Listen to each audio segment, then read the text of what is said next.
இன்றைக்கு நாம் மிக முக்கியமான ஒரு காரியத்தை நாம் தியானிக்க இருக்கிறோம். It's a very very important thing. Amen. ஆகவே I want your undivided attention. Hallelujah. Amen. இந்த செய்தியை நீங்கள் உங்களுடைய இருதயத்திலே நீங்கள் எழுதி கொள்ள வேண்டும் என்று நான் வாஞ்சிக்கிறேன். ஹல்லேலூயா. ஆமென். நம்முடைய தேவன் சர்வ வல்லமையுள்ள தேவன். பிரியமானவர்களே, ஆமென். இன்றைக்கு நாம் ஆண்டவருடைய வார்த்தையை கேட்பதற்கு முன்பதாக கண்களை மூடி நாம் ஜெபிப்போம். எங்களை நேசிக்கிற நல்ல தகப்பனே, இந்த நல்ல மாலை வேளைக்காக நன்றி செலுத்துகிறோம் ராஜா. நீர் எங்களோடு இடைபடுகிற ஒரு கர்த்தரப்பா. இந்த வார்த்தையை எந்த வடிவில் எங்கிருந்து எப்பொழுது கேட்டாலும் அவர்கள் ஒவ்வொருவருடைய இருதயத்திலும் ஆண்டவரே ஒரு சிலுவை என்னும் அந்த மரத்தினாலே ஆண்டவரே இந்த ஒவ்வொரு வார்த்தைகளையும் என்னுடைய இருதயத்தில் நீர் பதிக்கும்படியாய் ஜெபிக்கிறோம். வாஞ்சையோடு கூட இந்த செய்தியை ஆண்டவரை கேட்க நீர் கிருபை செய்யுங்க. அடியேனை உம்முடைய ஆவியினால் நிரப்புங்க ஆண்டவரே. என்னிடத்தில் ஒன்றுமே கிடையாது ஆண்டவரே. நான் சாதாரண மனிதன் ஆண்டவரே. உம்முடைய வல்லமையினாலும் உம்முடைய ஆவியினாலும் பிறருக்கு பிரயோஜனமாய் ஆண்டவரே, எப்படி அந்த 5 அப்பத்தையும் 2 மீனையும் உம்முடைய சமூகத்துக்கு வந்த உடனே அது அந்த பையனிடத்தில் இருக்கிற வரைக்கும் அது ஒரு பிரயோஜனமற்று இருந்தது ஆண்டவரே. உம்முடைய சமூகத்திற்கு ஆண்டவரே அவன் தன்னைத்தான் நேசிக்காமல் ஆண்டவரே பிறருக்கு பிரயோஜனமாய் இருக்கட்டும் என்று கொண்டு வரும் பொழுது ஆண்டவரே அந்த மாபெரும் ஆசீர்வாதமாகிய பெருக்கத்தை கண்டார்கள் அப்பா. அப்படியாகவே அப்பா அடியேனை நான் தாழ்த்துகிறேன். நீர் மகிமைப்படும்படியாக நம்முடைய வார்த்தை மகிமைப்படும்படியாக கிருபை செய்யும். இந்த வேளையிலும் ஆண்டவரே இந்த செய்தியை கேட்கிற ஆண்டவரே ஒவ்வொருவரும் மேலும் உம்முடைய அளவில்லாத பரிசுத்த ஆவியினால் நிரப்பியறலும் ஆண்டவரே. மீட்பெரும் இரட்சகருமாகிய இயேசு கிறிஸ்துவின் மூலம் ஜெபம் கேளும் எங்கள் ஜீவனுள்ள நல்ல பிதாவே, ஆமென். பிரியமானவர்களே, இன்றைக்கு வேதத்தில் ஒரு 5 வசனத்தை வைத்து தொடர்ச்சியாக அந்த எழுதப்பட்டிருக்கிற அந்த 5 வசனத்தை வைத்து ஒரு ஆழமான சத்தியத்தை நாம் கற்றுக்கொள்ளப் போகிறோம். ஆகவே நீங்கள் மிகவும் கவனத்தோடு நீங்கள் கேட்கும்படி, ஏன்னா நிறைய நேரங்களில் நாம் என்ன செய்வோம் என்றால் செய்தியை கேட்போம், அதோட அப்படியே ஒரு வாரம் கூட இருக்காது, அப்படியே மறந்து விடுவோம். நாம் அப்படி இருக்கக்கூடாது. அல்லேலூயா. தேவன் நமக்கு கொடுக்கிற ஒவ்வொரு செய்தியும் அவருடைய பரலோக ராஜ்யத்திலிருந்து ஆவியானவரால் நமக்கு கொடுக்கப்படுகிறவைகள். ஆகவே அதை மிக கவனத்தோடு, அதாவது யாராவது ஒரு பெரியவங்க ஒரு கிஃப்ட் கொடுக்குறாங்கன்னா அதை ஏனாதானன்னு ஒத்த கையில் வாங்கிட்டு அப்படி வரமாட்டோம் இல்லையா. அதை 2 கையில் பிடிச்சி கையெடுத்து அவங்கள கும்பிட்டு, ஏன்னா அவ்வளோ மரியாதையோடு நாம் வருவோம் பிரியமானவர்களே. அது அவர் எவ்வளவு பெரியவர் என்பதை பொறுத்து இருக்கிறது. ஆமென். அதே போல் வானாதி வானங்களை உண்டாக்குனவர் உங்களுக்கு அவருடைய வார்த்தை என்னும் மன்னாவை இன்றைக்கு வெகுமதியாய் கொடுக்க போகிறார். அல்லேலூயா. ஆமென். ஆகவே ஒரு 5 வசனங்கள் பிலிப்பியர் 4ஆம் அதிகாரம் 4ஆம் வசனத்திலிருந்து 8ஆம் வசனம் வரைக்கும் நான் உங்களுக்கு வாசிக்கிறேன். முதலாவது கவனமாய் கேளுங்கள். பிலிப்பியர் 4ஆம் அதிகாரம் 4ஆம் வசனத்திலிருந்து 8ஆம் வசனம் வரைக்கும் அதைத்தான் இன்றைக்கு நாம் தியானிக்க போகிறோம். கர்த்தருக்குள் எப்பொழுதும் சந்தோஷமாயிருங்கள், சந்தோஷமாய் இருங்கள் என்று மறுபடியும் சொல்லுகிறேன். உங்கள் சாந்த குணம் எல்லா மனுஷருக்கும் தெரிந்திருப்பதாக, கர்த்தர் சமீபமாய் இருக்கிறார். நீங்கள் ஒன்றுக்கும் கவலைப்படாமல் எல்லாவற்றை குறித்தும் உங்கள் விண்ணப்பங்களை ஸ்தோத்திரத்தோடு கூடிய ஜெபத்தினாலும் வேண்டுதலினாலும் தேவனுக்கு தெரியப்படுத்துங்கள். அப்பொழுது எல்லா புத்திக்கும் மேலான தேவ சமாதானம் உங்கள் இருதயங்களையும் உங்கள் சிந்தைகளையும் கிறிஸ்து இயேசுவுக்குள் காத்துக்கொள்ளும். கடைசியாக சகோதரரே, உண்மையுள்ளவைகள் எவைகளோ, ஒழுக்கமுள்ளவைகள் எவைகளோ, நீதி உள்ளவைகள் எவைகளோ, கற்புள்ளவைகள் எவைகளோ, அன்புள்ளவைகள் எவைகளோ, நற்கீர்த்தி உள்ளவைகள் எவைகளோ, புண்ணியம் எதுவோ, புகழ் எதுவோ, அவைகளையே சிந்தித்து கொண்டிருங்கள். Hallelujah. Amen. What a scripture. பிரியமானவர்களே, இவைகளில் இதனுடைய ஆழத்தை நாம் இன்றைக்கு நம்மளால் முடிந்த மட்டும் நமக்கு கொடுக்கப்பட்ட நேரத்தில் நாம் சிந்திக்க இருக்கிறோம். இந்த வசனத்தை நீங்கள் மேலிருந்து படித்து நம்ம எப்போவுமே படிப்போம். ஆனால் எனக்கு ஆவியானவர் கற்றுக் கொடுத்த காரியம் என்னென்னா, நீ மேலேருந்து படிச்சுட்டு வர இருந்தாலும் இது ரிவர்ஸில் தான் அப்ளை பண்ண முடியும்னாரு. அல்லேலூயா. If you want to have application of what you read from 4 to 8, you can only do it when you understand and proceed from the bottom to the top. Amen. 8ஆம் வசனத்தை பாருங்க. கடைசியாக சகோதரரே, உண்மையுள்ளவைகள் எவைகளோ. இதில் என்ன ஆண்டவர் எழுதி வச்சிருக்கிறார்னா, கவனமாக கவனிங்க.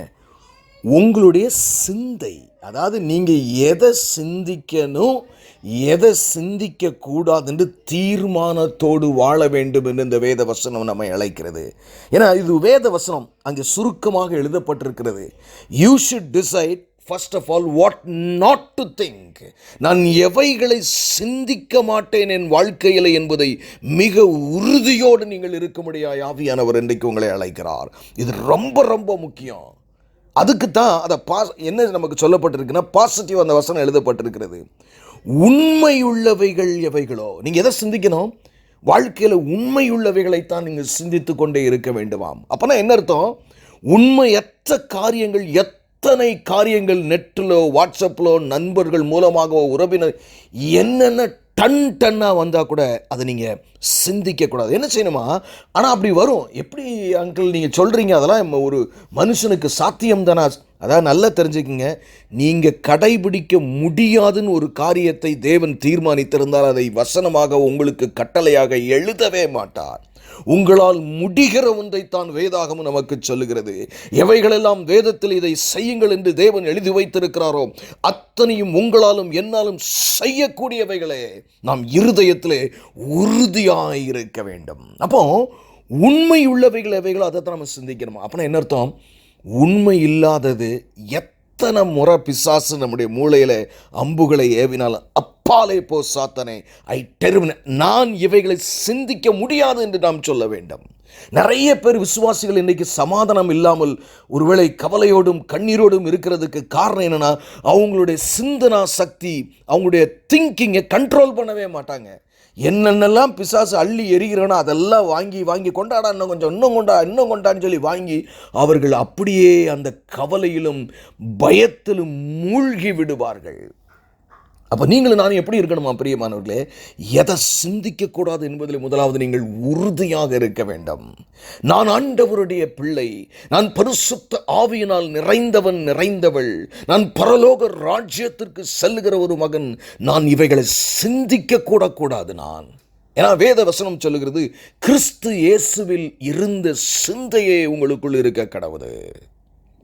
ஒன்னே ஒன்று சொல்கிறேன், நீங்கள் உங்களுடைய சிந்தனையை உங்கள் இஷ்டத்துக்கு, பிசாசு இஷ்டத்துக்கு, சூழ்நிலையின் இஷ்டத்துக்கு விட்டிங்கன்னா பூரணமாக அந்த சந்தோஷமான கிறிஸ்தவ வாழ்க்கையை நீங்கள் அனுபவிக்கவே முடியாது பிரியமானவர்களே. It all comes first of all in the thinking. அதனால தான் ஆண்டவர் சொன்னார், உன் தலைக்கு ஒரு சீராவை போடு, ஹெல்மெட்டை போடுன்னாரு. ஆமேன். பிசாசுக்கு எதிர்த்து நிற்கிற காரியத்தில் சொல்லப்படுகிற காரியமே, உன் தலைக்கு தலைச்சீராவை அணிந்துகொள். ஏன் தலைக்கு அப்படி ஒரு ஹெல்மெட் போட சொன்னார்? உன் சிந்தனா சக்தியில் எதை நீ சிந்திக்க வேண்டும், எதை நீ சிந்திக்க கூடாது என்பதில் மிக தெளிவாகவும் உறுதியாகவும், அப்படி வரும்பொழுது அதை ரிஜெக்ட் பண்ணுகிறவர்களாகவும் நாம் இருக்க வேண்டும். B careful on that. ஏன்னா சில சமயங்களில் பார்த்தீங்கன்னா நிறைய காரியங்கள் நம்ம ஃபார் எக்ஸாம்பிள் ஒருத்தட்ட பேசிகிட்டு இருப்போம், இல்லைனா ஒரு டாக்டர்கிட்ட ஒரு மெடிக்கல் ரிப்போர்ட்டுக்காக போவோம். நிறைய காரியங்கள் வரும்போது டாக்டர் கூட ஒன்று சொல்லலாம், நீங்கள் இப்படி இருந்தீங்கன்னா எனக்கு ஒன்றும் தெரியல எவ்வளோ நாளைக்கு அப்படின்னு சொல்லலாம். நிறைய விஷயங்கள் யோசிச்சு பாருங்கள். இப்போ ஒரு கேன்சர் பேஷண்ட்டு இவர் ஸ்டேஜ் 4ன்னு சொல்லி ரிப்போர்ட் வருது. What the doctor will tell?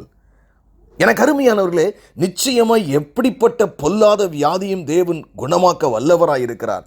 ஒருவேளை அவர் தன்னுடைய பரிசுத்தவான்களுடைய மரணம் அவருக்கு பிரியமானது, மிகவும் பிரியமானது இருக்கிறவனை எடுத்துக்கொள்கிற மாதிரி இருந்தால் நம்ம என்ன நினைக்கணும் தெரியுமா? அந்த நிலைமையில் இருக்கிற ஆள், நான் உண்மையானதையும் எது பாசிட்டிவானதையும் அதை தான் நான் சிந்திப்பேன். எனக்கு அதை பற்றி கவலையே இல்லை. பிசாசே, என் வாழ்க்கை அவர் கையில் இருக்கு, ஏசாமி கையில் இருக்கு. நீ ஏன் என்கிட்ட பேசிக்கிட்டு இருக்க? நீ நேரம் அங்கே போய் பேசு. ஹல்லேலூயா. Satan, why are you talking to me? My life is in the hands of Jesus. என் வாழ்க்கை இயேசுவின் கையில் இருக்கிறது. அவர்தான் என் காலங்களை தீர்மானிக்கிறார், என் நாட்களை தீர்மானிக்கிறார், என் ஆசீர்வாதங்களை தீர்மானிக்கிறார், நான் எந்த பாதையில் வர வேண்டும் என்று தீர்மானிக்கிறார். ஆகவே நீ அவரிடத்தில் போய் பேசு, எனக்கும் அதற்கும் சம்பந்தமில்லை. நான் வேத வசனத்தின்படி சிந்திப்பதையே தீர்மானிக்கிறவன். I don't care. அப்படி இருந்தால் அந்த ஆள் கூட பார்த்தீங்கன்னா சமாதானமாக அவர் ஆண்டவர் குணமாக்குற வரைக்குமோ இல்லாவிட்டால் கர்த்தருடைய அவர் ஒருவேளை எடுத்துக்கொள்ள சித்தமா நம்ம தெரியாது. we don't know. God can heal any disease. God can do anything. எனக்கு அருமையானவர்களே, இன்றைக்கி என்ன நினைக்கிறோம், ஒரு டாக்டர் ரிப்போர்ட்டோ இல்லை ஒரு காரியம் நடந்துருச்சுன்னா நமக்கு ஃபஸ்ட்டு பார்த்தீங்கன்னா நெகட்டிவாக தான் நம்ம பிக்கப்பே பண்ணுவோம். தட்ஸ் அ வே. ஏன்னா நம்ம பாவ மனிதர்கள், பாவத்தில் விழுந்து விட்டோம். பயம், நெகட்டிவ் தாட்ஸ், இதுதான் நம்முடைய கிராஸ் பண்ணும் முதல்ல போய். அதுக்கு தான் வேதாகமம் இப்படி சொல்லுகிறது, என் மகளே, என் மகனே, நீ உன் சிந்தையிலே சரியாக இருக்க வேண்டும். உன் கிறிஸ்தவ வாழ்க்கையில் என்னை பின்பற்றி எனக்காக காரியங்களை செய்து கொண்டிருக்கிற நீ எவைகளின்படி சிந்திக்க வேண்டும் என்று தீர்மானத்தோடு இருக்க வேண்டும். அழகா அங்கே சொல்லப்படுது பாருங்க, என்னுடைய விசுவாசி என் மகளே, என் மகனே, உண்மை இல்லாததை நீ எதையுமே சிந்திக்காத. உலகத்தில் எத்தனையோ காரியங்கள், டன் கணக்கில் உண்மை இல்லாத காரியங்கள் வருகிறது பிரியமானவர்களே. அடுத்து பாருங்க, ஒழுக்கமுள்ளவைகள் எவைகளோ அதை தான் சிந்திக்கணுமா? அல்லேலூயா. ஒழுக்கமற்ற காரியங்கள் எத்தனையோ நம்முடைய வாழ்க்கையில் வந்து கொண்டே இருக்கும் பிரியமானவர்களே. ஒழுக்கமற்ற காரியங்கள் எங்கு திரும்பினாலும் ஒழுக்கமற்ற காரியங்கள் இருக்கும். எதுவுமே ஒழுங்காகவே இருக்காது. ஏன்னா நம்ம மனசு அப்படி தான் பேசும். நீ என்ன டயர்டாக இருக்க, இப்போ எதுக்கு வீடை க்ளீன் பண்ணிக்கிட்டு இருக்க, நீ ஒன்றும் செய்யவே வேண்டாம், பாத்திரம் அப்படி கிடக்கட்டும், துணி அப்படி கிடக்கட்டும், வீடு குப்பையாக கிடக்கட்டும். That's how the mind will talk. But you should say, நான் அப்படி இல்லை, ஒழுக்கமுள்ளவைகளை நான் சிந்திப்பேன். இந்த சிந்தனை எனக்காக ஏன் வருகிறது? என் சரீரத்தில் எவ்வளவு பலவீனம் இருந்தாலும் என்னை பலப்படுத்துகிற கிறிஸ்துவினால எல்லாம் எனக்கு செய்ய பலனுண்டு என்று சொல்லிக்கொண்டு அப்பாலை போ சாத்தானே என்று விரட்டி வீடை ஒழுங்காக வைப்பதற்கு என்னை அர்ப்பணிக்கிறேன் என்று கர்த்தருக்காக, வேற ஒரு எனக்காகவோ இல்லை பிறருக்காகவோ தான், எனக்காக அல்ல, பிறருக்காகவும் கர்த்தருக்காகவும். ஏன்னா எனக்கு தேவன் ஒரு சின்ன வீட்டை கொடுத்திருக்கிறார், ஒரு குடும்பத்தை கொடுத்திருக்கிறார், ஒரு வேலையை கொடுத்திருக்கிறார், பிள்ளைகளை கொடுத்திருக்கிறார். இன்றைக்கு தேவன் எனக்கு எதை தருவாரோ அதை உண்மையோடு நான் செய்வேன். அவ்வளோதாங்க. வசனத்தின்படி சிந்திக்கும்படி கர்த்தர் உங்களை அழைக்க. உங்களுடைய சிந்தனை, ஏன்னா இது வரைக்கும் பார்த்தீங்கன்னா நம்ம சிந்தனையை குறித்து நம்ம கவலையப்படலை. பாவம் வந்த பின்னாடி தான் நம்ம அதில் தான் கேர்ஃபுல்லாக இருக்கிறோம். ஏன்னா சிந்தனை முதல்ல பாவம் கிடையாது, அது வந்து பாவத்தில் போய் முடியும் போது தான் அது பாவமாக மாறுது. ஆனால் ஆண்டவர் சொல்கிறாரு, உன் சிந்தனையிலே உன்னை கரெக்ட் பண்ணுங்கிறாரு. In your very thought you be careful on that. என்ன சிந்திக்கக்கூடாது என்பதை குறித்து எனக்கு அருமையான இந்த வார்த்தையை கேட்டுக்கொண்டிருக்கிற என் ஜனமே, கர்த்தருடைய ஜனமே, நீ சிந்திக்கிறதுல ஜாக்கிரதையாக இருக்கணும். நான் செத்து போயிடுவனோ, எனக்கு வயசாகுதே, எனக்கு கூட இருக்கிறவங்க செத்துட்டு போகிறானே, அந்த வியாதி வந்து அப்படி ஆயிட்டானே. My lord is with me, I am uniquely made. என்னுடைய காரியம் பிரத்யட்சமானது. இயேசுவின் கையில் என் வாழ்க்கை இருக்கிறது. நான் எதற்கும் அஞ்ச மாட்டேன், எதற்கும் பயப்பட மாட்டேன். நீங்களும் நானும் எப்படி சிந்திக்கணுமா பிரியமானவர்களே? ஒழுக்கம் உள்ளவைகளை மட்டும்தான். ஒழுக்கம் இல்லாதது எத்தனையோ நம்முடைய ஜென்ம ஸ்பாவங்களிலிருந்து அப்படிப்பட்ட எண்ணங்கள் வரும். யாராவது நம்மளை புகழ்ந்து பேசினா அவங்களுக்கு அவங்க பக்கம் சாய சொல்லும். ஒருத்தங்க நம்மளை புகழ்ந்து பேசலை, நம்மளை ஒரு மாதிரி கண்டுக்கலைன்னா அவங்கள ரிஜெக்ட் பண்ண சொல்லும். That's how the common thinking will say. But ஆனால் நம்ம என்ன செய்யணுமா? ஒழுக்கம் உள்ளவைகள் ஏதோ வசனத்தின்படி தான் நம்முடைய சிந்தனா சக்தி இருக்க வேண்டும். நல்லா சொல்கிறேன், திருப்பி சொல்கிறேன், அடித்து சொல்கிறேன், உங்கள் சிந்தையிலே நீங்கள் கவனம் செலுத்தாவிட்டால் பிசாசு கொஞ்சம் கொஞ்சமாக வாழ்க்கைக்குள்ளே ஏறிவிடுவான். முதல்ல வந்து அவன் அப்படி தான் ஒரு நெகட்டிவ் தாட்டை கொண்டாந்து, ஒரு பயத்தை கொண்டாந்து, அப்புறம் உங்கள்கிட்ட இருக்கிற விசுவாசத்தை எடுத்துட்டு அவிசுவாசத்தை வச்சு உள்ளே வந்து குடியேறதுக்கு அவன் அத்தனை வேலையும் செய்து கொண்டிருக்கிறான். ஆகவே நீங்கள் எப்படி இருக்க வேண்டும்? உங்கள் சிந்தையிலே மிக ஜாக்கிரதையோடு இருக்க வேண்டும் பிரியமானவர்களே, மிக ஜாக்கிரதையோடு இருக்க வேண்டும். பாருங்களேன், ஆச்சரியமாக இருக்குது. அடுத்து அங்கே வேதம் சொல்லுகிறது, நீதியுள்ளவைகள் எவைகளோ. அநீதியானது சிந்திக்கவே கூடாதான். நமக்கு வரும், நம்ம ஃப்ரெண்டு மாதிரி ஒருத்தன் வருவான், நமக்கு வேண்டிய மச்சான் மரமே வருவான், நம்ம சாதிக்காரன்னு ஒருத்தன் வருவான். சரி, அவன் நம்ம சாதிக்காரனாச்சே, நம்ம தம்பியாச்சே, நம்ம மகளாச்சே, நம்ம மகனாச்சே. அநீதி நாம் செய்யவே முடியாது பிரியமானவர்களே. சிந்தனையிலே வரவிடாதங்கிறார் ஆண்டவர். இன்னைக்கு எல்லாருமே எப்படி பிரசங்கிக்கிறார்கள்? எப்படி வேண்டுமானால் நீ வாழலாம். வேதம் அப்படி சொல்லவில்லை. நீங்கள் விசுவாசித்தால் விசுவாசத்தின் பிரதிபலன் உங்களுடைய வாழ்க்கையில் இருக்க வேண்டும். ஒரு கார் முன்னாடி இருக்குன்னு விசுவாசிச்சா அந்த கேட்டை திறந்து உள்ளே உட்கார பார்ப்போம். டோரை திறந்து சும்மா ஒன்று ஆகாயத்தில் காரே இல்லாமல் யாராவது டோரை கையை வச்சு திறந்துக்கிட்டே பார்ப்பாங்களா? இல்லை. when you believe in Jesus you have to respond right in your life. சரியாக நம்முடைய வாழ்க்கை இருக்க வேண்டும். நம்முடைய வாழ்க்கை எப்படி இருக்கணும்? நீதி உள்ளதாக இருக்க வேண்டும். ஊருக்கெல்லாம் பிரசங்கம், நம்ம வாழ்க்கை மட்டும் இன்னொரு விதமாக இருக்கவே முடியாது பிரியமானவர்களே. You can never maintain double standards in life. ஒருவேளை அந்த உறவே போனாலும் பரவாயில்ல, சொல்லிடுறேன் அவங்ககிட்ட, சாரி பிரதர், சாரி சிஸ்டர், என்னால் அநீதியானது செய்யவே முடியாது, அநீதியானது சிந்திக்கவே இல்லைன்னு சொல்லி இந்த வசனத்தை வாசித்து காட்டணும். நான் சிந்திக்கவே முடியாது, தயவுசெய்து அநீதியானதை என்கிட்ட சொல்லாதீங்க. I can never do that. எனக்கு அருமையானவர்களே, உங்கள் சிந்தனையை இப்படிலாம் கண்ட்ரோல் பண்ணணும்னு சொல்லி வேதாகமத்திலே ஆவியானவர் தன்னுடைய சர்வ ஞானத்தில் எழுதி வைத்திருக்கிறார். ஏன்னா தெரியும், பாவம் இங்கே இருக்குது, இந்த கார்னல் மைண்ட், ஜென்மஸ் பாவம் நமக்குள்ளே இருக்குது. ஆகவே நீ இப்படிலாம் கண்ட்ரோல் பண்ணலைன்னா நீ எனக்கு பிரியமான பிள்ளையை வாழ முடியாது. எனக்கு பிரியமான பிள்ளையை வாழும் பொழுது அந்த ஆசீர்வாதத்தை நீ பெறுவாய். நீதியுள்ளவைகள் எவைகளோ? நிறைய நேரங்களில் பாருங்கள், நிறைய லைஃப்பில் ஏகப்பட்டது சொல்லலாம். நல்லா ஜெபிப்பாங்க, எல்லாம் இருப்பாங்க, ஆனால் யாராவது ஒருத்தரை வந்து மன்னிக்கவே முடியாது அவங்களால. தனக்கு ஒரு ஸ்டாண்டர்ட், கிறிஸ்மஸ்ன்னு வந்தால் தனக்கு ஒரு மாதிரி சாரி காரியங்கள், நம்ம குடும்பத்துக்கு ஒரு மாதிரி, அடுத்தவங்க குடும்பமும் இன்னொரு மாதிரி. சிந்தியுங்கள் பிரியமானவர்களே. நம்ம எப்படி சிந்திக்கணுமா? என்னுடைய ஃபோக்கஸை தான் நீங்கள் என்ன மாதிரின்னு சொல்லிடுறோம், நான் ரொம்ப டீட்டெயிலாக சொல்ல விரும்பலை. உங்கள் சிந்தனையிலே நீங்கள் எவைகளை சிந்திக்கக்கூடாது என்று நீங்கள் தீர்மானிக்க வேண்டும். உங்களுக்கு தெரியும், நீங்கள் ஆவிக்குள்ளே இருந்தீங்கனாலே எங்கேயோ நம்ம தப்பாக சிந்திக்கிறோங்கும் போது இம்மீடியட்டாக நீங்கள் டெர்மினேட் பண்ணலைன்னா உங்களால் பண்ண இம்மீடியட்டாக பல பேர் சாத்தானே இந்த சிந்தனையை வெளியே போய் என்னை விட்டு உனக்கும் இதற்கும் என்ன வேலை, இது பரிசுத்த ஸ்தலம். ஏன் அப்படி இருக்குது? ஜீவாதிபதி நமக்குள்ளே ஜீவிக்கிறார் பிரியமானவர்களே. ஏன் நீங்கள் நானும் நீதியோடு சிந்திக்க வேண்டும்? சிந்தனை நான் உள்ள குடியிருக்கிற உடம்புடா, நான் இஷ்டத்துக்கு சிந்திச்சுட்டு என்னை உள்ளே இருக்கணும்னு எதிர்பார்க்காத. That is the idea. God in His greatness is dwelling among you and among me. அப்போ நீங்களே அந்த ஆலயம் சொன்ன, அந்த ஆலயம் பரிசுத்தமாக இருக்கும். தலையில் மட்டும் இஷ்டத்துக்கு குப்பையாக கடந்து இருக்க முடியுமாங்க? இன்றைக்கி ஒரு ஆலயத்தில் போனால் ஃப்ரண்ட்டு டோரில் மட்டும் குப்பையாக கிடக்கும், மிச்சம் அதெல்லாம் சுத்தமாக இருக்கும்னு சொன்னால் அந்த ஆலயத்துக்கு நீங்கள் போவீங்களா? போகவே மாட்டோம் பிரியமானவர்களே. இது தேவன் நமக்கு கொடுத்த சரீரம். இவைகளிலே உங்கள் சிந்தனை மிக மிக கவனமாக இருக்க வேண்டும். அதைத்தான் இன்றைக்கு ஆவியானவர் உங்களை வலியுறுத்துகிறார். அநீதியான சிந்திக்கக்கூடாது. அடுத்து பாருங்க, கற்புள்ளவைகள் எவைகளோ? பரிசுத்தம் எது? கற்பு எது? எனக்கு அருமையான தேவஜனமே, உங்கள் சிந்தனை all starts in your thinking system, in your thoughts. அவன் ஜென்ம சுபாவத்திலிருந்து அப்படி ஒரு தீய எண்ணம் புறப்பட்டு வரலாம், சூழ்நிலைகள் நிமித்தமாய் வரலாம், அவ்விசுவாசத்தை கொண்டு வருகிற எண்ணம். நீ அவ்வளோதான், சோலி முடிஞ்ச, நீ இனிமேல் இதிலெல்லாம் உனக்கு இதுவேறைய நம்பிக்கை இருக்குது, நீ என்ன ஜெபம்னாலும் உன் ஜெபத்தை ஆண்டவர் கேட்க மாட்டார். இப்படி ஒரு சிந்தனை வரும்போது you have to terminate it immediately. அப்பாலே போய் சாத்தானே என்று வெட்டி எறிய வேண்டும். நீங்கள் எப்படி சிந்திக்கணுமா? ஆமென். கற்புள்ளவைகள் எவைகளோ? என்ன ஸ்டாண்டர்டுங்க? கரெக்டு தானேங்க? அவர் பரிசுத்தம் உள்ளவர். நான் பரிசுத்தராக இருக்கிறது போல நீங்களும் பரிசுத்தராயிருங்கள். கிறிஸ்து இயேசுவில் இருந்த சிந்தையே உங்களிலும் இருக்க கடவுது. ஏன்னா நீங்கள் அந்த அப்பாவுக்கு பிள்ளைகள், அவங்களோட ஆட்சி செய்ய போகிறவங்க. இவரை கோஹேர்னு சொல்லுது, அவரோடு கூட ஆளுகை செய்வோமா நம்ம. அப்போ எவ்வளவு நம்மளை காத்து கொள்ள வேண்டும் பிரியமானவர்களே. ஏமாந்து போயிடாதீங்க வருகையில். அல்லேலூயா. நான் சத்தியத்தை சத்தியமாய் உங்களுக்கு பிரசங்கித்துக் கொண்டிருக்கிறேன். அடுத்து பாருங்க, அன்புள்ளவைகள் எவைகளோ?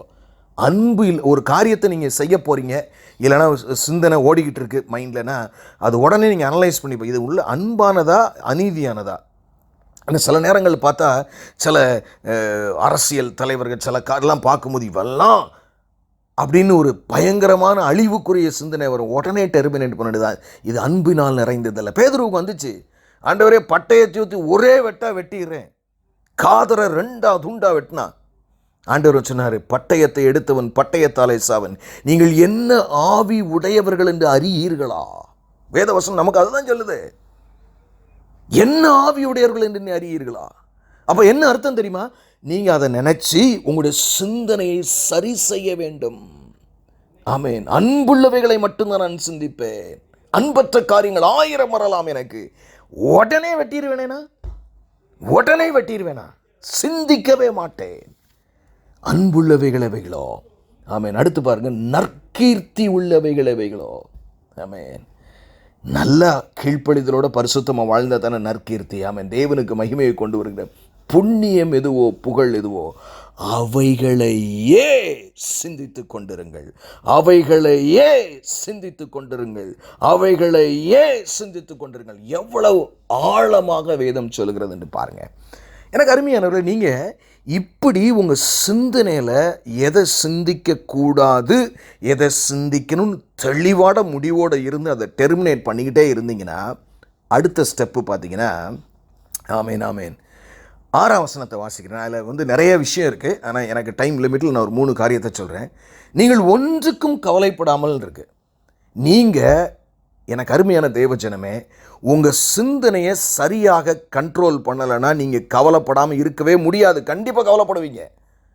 கிறிஸ்தவ வாழ்க்கையில் ஒரு பிரதான கட்டளையினுடைய 3 பிரதான கட்டளைகளைத்தான் இன்றைக்கு நாம் சிந்தித்து கொண்டிருக்கிறோம். ஒன்று, உன் சிந்தனையில் நீ ஜாக்கிரதையாயிரு.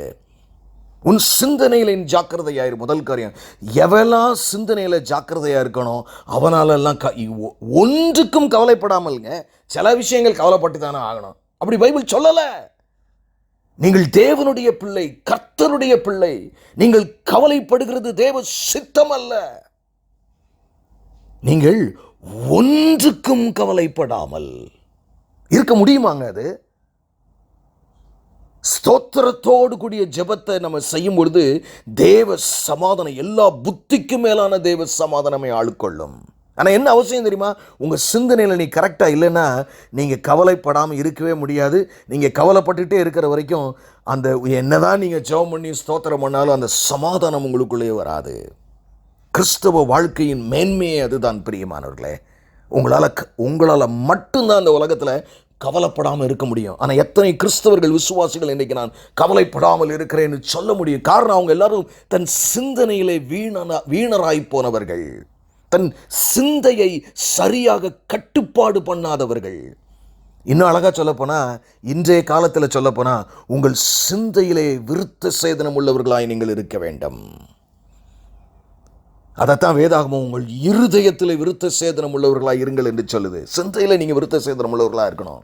எதை சிந்திக்கணும், எதை சிந்திக்கக்கூடாது, மிக கவனமாக இருக்க வேண்டும். அப்படி இருந்தால் இந்த 2வது கட்டளை என்னன்னு கேட்டிங்கன்னா, நீங்கள் ஒன்றுக்கும் கவலைப்படாமல். சில இதுக்கு நீ கவலைப்படுத்தாமல் பார்க்கணும், அப்படி பைபிள் சொல்லலைங்க. நீ ஒன்றுக்கும் கவலைப்படாது. என்ன வந்தாலும் சரி, ரிப்போர்ட் என்ன வந்தாலும் சரி, என்ன சம்பவம் நடந்தாலும் சரி. அதான் ஒரு சமயத்தில் ஒரு பெரிய ஊழியக்காரர் ஒருவர் ஆக்சிடெண்ட் ஆகி ஹாஸ்பிட்டலில் இருந்து அவர் செமி அன்கான்ஷியஸ் ஸ்டேஜில் இருக்கும்போது அவருடைய ஊழியர்கள்லாம் அவர்கிட்ட, ஐயா, an accident has happened to you அப்படின்னு காதில் சொன்னாங்களாம். அவர் சொன்னார், it is not an accident, it is an incident that happened to me. ஏன் தெரியுமா?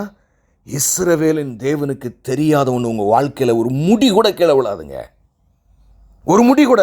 இன்றைக்கு வரைக்கும் உங்களுடைய வாழ்க்கையினுடைய அத்தனை உபத்திரவங்களும் அவர் ஃபில்டர் பண்ணி தான் அனுப்புகிறாரு. Understand that. ஆபிரகாமை தேவன் சோதித்தார். இன்னைக்கு ஆண்டவர் சொல்றாரு, நீ ஒண்ணுக்குமே கவலைப்படக்கூடாதுங்கிறார். இது கட்டளை. ஒன்றுக்கும் நீங்கள் கவலைப்படாமல். நம்ம எதாவது வாசிக்கும் போதுன்னா முடிஞ்சா எடுத்துக்குவோம், எங்களுக்கு என்ன ஒன்றுக்கு நீங்கள் கவலைப்படாமன்னு நம்ம மைண்டில் என்ன வருது? எல்லாமே சரியாயிரும், அப்போ நம்ம அப்படி தான் உலகத்தானே அப்படி இருக்கிறானே. எல்லாம் சரியானா அவன் தான் சந்தோஷமாக இருப்பான், நம்மளும் தான் சந்தோஷமாக இருப்போம். What good is there in following Christ? இயேசுவை பின்பற்றின என்ன மேன்மை உண்டு நமக்கு? நீ ஒன்றுக்கும் கவலைப்படாமல். அல்லேலூயா. ஒன்றுக்கும் நீங்கள் கவலைப்படாமல் இருக்க தேவன் இன்றைக்கு உங்களை அழைக்கிறார். அதற்கு தான் சொல்கிறாரு, உன் சிந்தனையை சரி செய். வழியும் சொல்லி கொடுக்குறாரு. மொட்டையாக சொல்லிட்டு போயிருக்கலாம் ஆண்டவர், நீ ஒன்றும் கவலைப்படக்கூடாதுன்னு. ஆண்டவரே என்னால் முடியலைன்னு சொல்லிட்டே போயிடுவோம். இன்னைக்கு வழியை சொல்லுகிறார். நீ ஒன்றுக்கும் கவலைப்படாமல் எல்லாவற்றை குறித்தும் உங்கள் விண்ணப்பங்களை ஸ்தோத்திரத்தோடு கூடிய ஜெபத்தினாலும் வேண்டுதலினால் தேவனுக்கு தெரியப்படுத்துங்கள். அப்பொழுது எல்லா புத்திக்கும் மேலான ஆனால் ஆரம்பம் எங்கே இருக்கணும்? நீங்கள் கவலைப்பட்டுக்கிட்டே இருந்தீங்கன்னா ஒன்றுக்கும் கவலைப்படாமா. அதை நீங்கள் என்ன சொல்லணும்னா, சங்கீதம் 31:15 என் காலங்கள் அவர் கையில் இருக்கிறது. எப்போ தரணுமோ அவருக்கு தெரியும். இப்போ எனக்கு ஒரு பிரச்சனை இருக்குல்ல, அது அவர் கையில் இருக்குது, சரியாக செய்வார். அந்த நம்பிக்கையோடு வாழ்வது தான் கிறிஸ்தவ வாழ்க்கை. Trusting God at all times. அப்படின்னா என்ன அர்த்தம்? நீங்கள் ஒன்றுக்கும் கவலைப்படாமல் அப்படின்னு என்ன அர்த்தம்? எப்போ இருக்க முடியும்? முழுமையாக அவரை நம்பணும். எத்தனை நெகட்டிவ் தாட்ஸ் உள்ளே வந்தாலும் பிடுங்கி எறியணும்.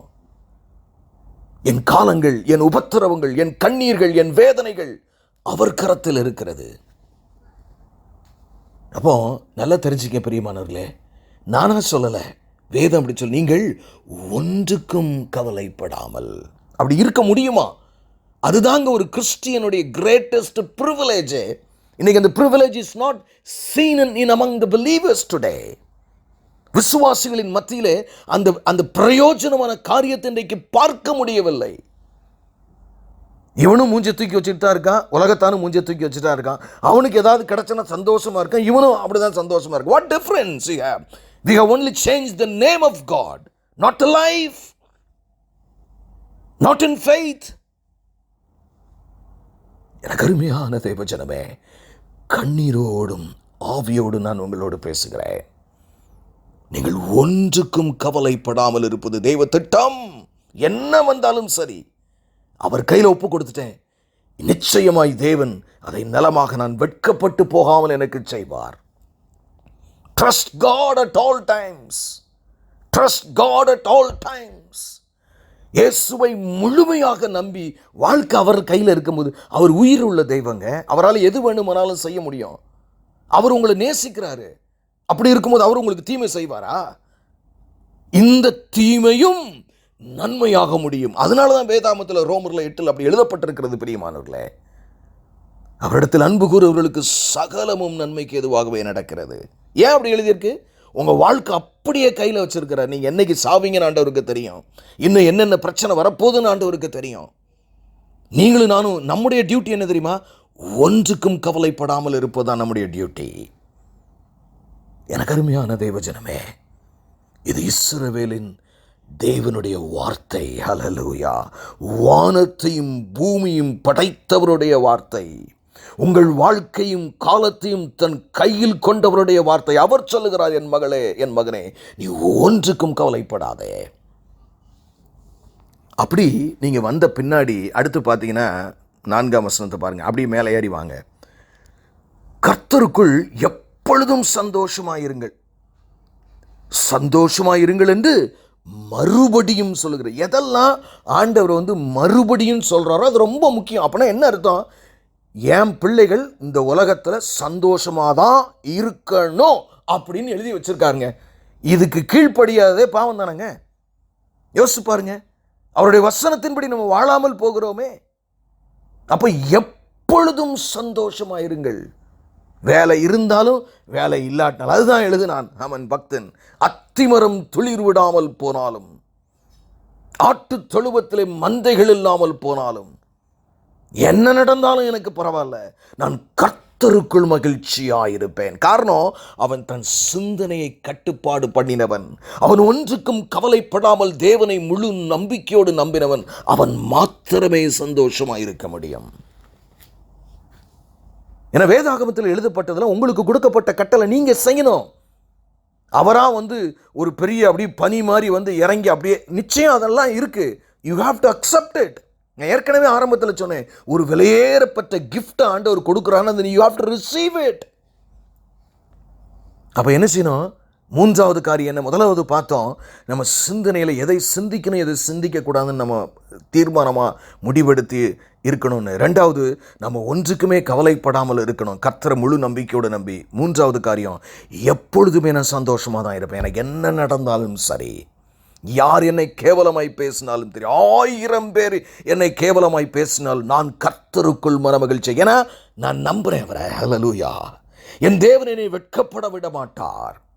என்னை அவர் பரலோக ராஜ்யத்தில் கொண்டு போய் சேர்ப்பார். கண்ணீர் யாவையும் அவர் துடைக்க போகிறாரே. என்னுடைய டியூட்டி, நான் பரிசுத்தமாக இருக்கணும், தவறானதை சிந்திக்கக்கூடாது, எப்பொழுதும் கவலைப்படாமல் இருக்கணும், ஒன்றுக்குமே நான் கவலைப்படக்கூடாது, எல்லாவற்றிலும் நான் சந்தோஷமாக இருக்க கர்த்தர் உங்களை அழைக்கிறார். முடியாதுன்னு சொல்லாதீங்க. முடியாததை பைபிளில் எழுத மாட்டார் ஆண்டவர். அதான் ஒன்று சொல்கிறேன், இந்த உலகத்திலே இயேசுவை பின்பற்றுகிற விசுவாசி என்று சொல்லுகிற அபிஷேகத்தை பெற்ற ஒரு மனுஷன் மாத்திரம்தான் எந்த நிலைமையிலும் எந்த கஷ்டத்திலும் எப்பொழுது மாண்டுமானாலும் சூழ்நிலை இருந்தாலும் அவனால் சந்தோஷமாக இருக்க முடியும்.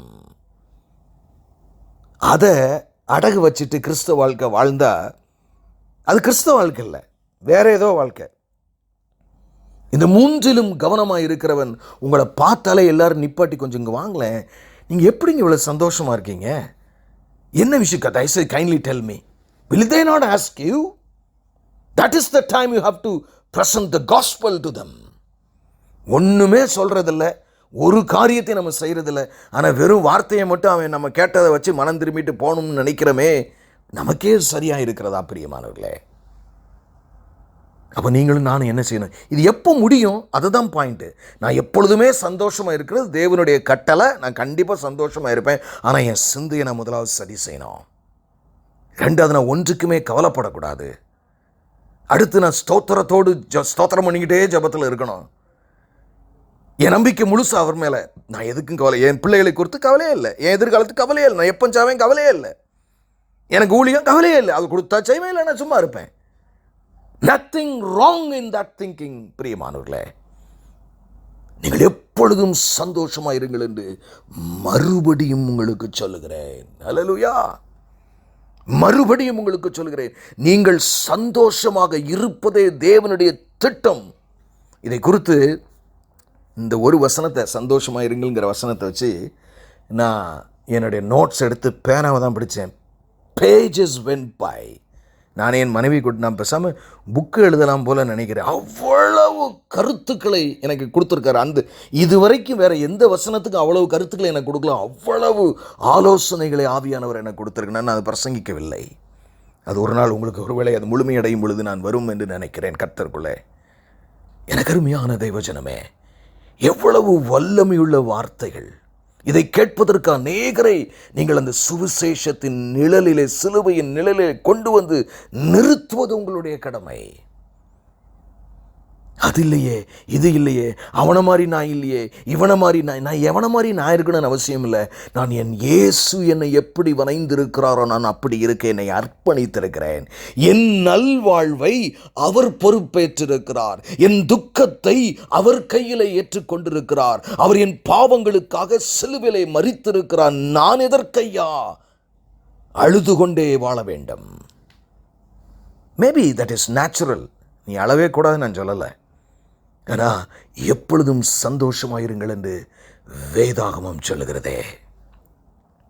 வேதாகமம் என்ன முட்டாத்தனமாக நம்மகிட்ட சொல்லுவோம்? இல்லைல்ல, ஆவியானவர் ஏதாவது தப்பாக சொல்லி கொடுப்பாரா நமக்கு? நீங்கள் நலமாய் வாழ இந்த 3 ப்ரொசீஜரையும் ஃபாலோ பண்ணுறவங்களுக்கு நிறைய வியாதியோட வராமல் போயிடலாம். ஒருவேளை அதனால தான் மோசைக்கு வியாதியே இல்லாமல் இருந்ததோ என்னமோ எனக்கு தெரியல. 120 வயசு வரைக்கும் கண்ணு கூட மங்கலை. ஏன்னா நோ ஸ்ட்ரெஸ். என்ன வந்தாலும் பாருங்கள், மோசே போய் முகங்குப்புற விழுந்துருவார் தேவ சமூகத்தில். நம்ம பார்த்தோம், நம்ம நேற்று Sunday was a beautiful sermon. How to pray என்று சொல்லி ஆழமாக தேவன் நமக்கு கற்றுக் கொடுத்தார். எனக்கு அருமையான தேவ ஜனமே, நீங்கள் எப்படி இருக்கணும்? உங்கள் சிந்தையிலே சரியாக இருக்க வேண்டும். நீங்கள் ஒன்றுக்குமே கவலைப்படக்கூடாது. ஆண்டவரை முழுமையாக நம்பணும். அது செகண்ட் ஸ்டெப்பு. மூணாவது, அப்படி இந்த 2 ஸ்டெப்லையும் கிளியர் பண்ணால் தான் மூணாவது நம்ம எப்போவுமே சந்தோஷமாக இருக்க முடியும். அல்லேலூயா. எத்தனை பேர் அது விசுவாசிக்கிறீங்க? உங்களை தேவன் கவலைப்படாமல் இருப்பதற்காகவும் சந்தோஷமாக இருப்பதற்காகவும் உன் சிந்தனைகளை சரி செய் என்று இன்றைக்கு நம்மோடு பேசிக்கொண்டிருக்கிறார். கண்களை மூடி நாம் ஜெபிப்போம். எங்களை நேசிக்கிற நல்ல தகப்பனே, நீர் தந்த நல்ல வார்த்தைக்காக நன்றி செலுத்துகிறோம் ஐயா. கோடி ரூபாய் கொடுத்தால் கூட இந்த ஆலோசனைகள் கிடைக்காது. இவைகளை நீர் எங்களுக்கு இலவசமாய் தருகிறீர். எப்படி இந்த உலகத்தின் உபத்திரவத்தின் உலகத்திலே, பாவத்தின் உலகத்திலே வாழ வேண்டும் என்று எங்களுக்கு கற்றுக் கொடுக்கிறேன். எங்களுக்கும் ஆண்டவரே, ஒருவேளை உலகத்தானை விட எங்களுடைய உபத்திரவங்கள் அதிகமாக இருந்தால் கூட ஆண்டவரே, எதுவும் அதைத்தான் நீங்கள் சொன்னீங்க ஆண்டவர். நீ அக்னியிலே நடந்தாலும் உனக்கு என்னடா பிரச்சனை?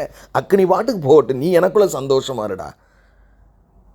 ஆறுகளை நீ கடந்தாலும், தண்ணீரை நீ கடந்தாலும் ஆண்டவரே, நீர் எங்களோடு இருப்பதற்காக நன்றி செலுத்தும். இந்த வார்த்தையை கேட்கிற ஒவ்வொருவரும் ஆண்டவரே, தங்கள் சிந்தையில் எதை சிந்திக்க வேண்டும், சிந்திக்கக்கூடாது என்று தீர்மானத்தோடு வாழவும், நான் கவலையே படமாட்டேன் என்று தேவனுடைய வல்லமையுள்ள நாமத்தின் மேலே முழு நம்பிக்கை, வாழ்க்கையை அப்படி கொடுத்துட்டு, என் வாழ்க்கையை நான் எதுக்கு வச்சுருக்கணும், நான் வேலை பார்க்குறேன், கம்பெனி சம்பளம் போடும் அப்படின்னு நம்பிக்கையை வாழ்கிறது மாதிரி இயேசுவிடத்தில் என் வாழ்க்கையை கொடுத்துட்டு அவர் பார்த்துக்கொள்வார் என்று வாழவும் ஆண்டவர் எப்பொழுதும் சந்தோஷமாக இருக்கும் இவர்களுக்கு அருள் செய்யும்படியாய் ஜெபிக்கிறோம். உம்முடைய கிருபை எங்கள் ஒவ்வொருவர் மேலும் அளவில்லாமல் இறங்கி வருவதாக. இஸ்ரவேலின் தேவனுடைய நாமம் மாத்திரம் மகிமைப்படுவதாக. ஆமென்.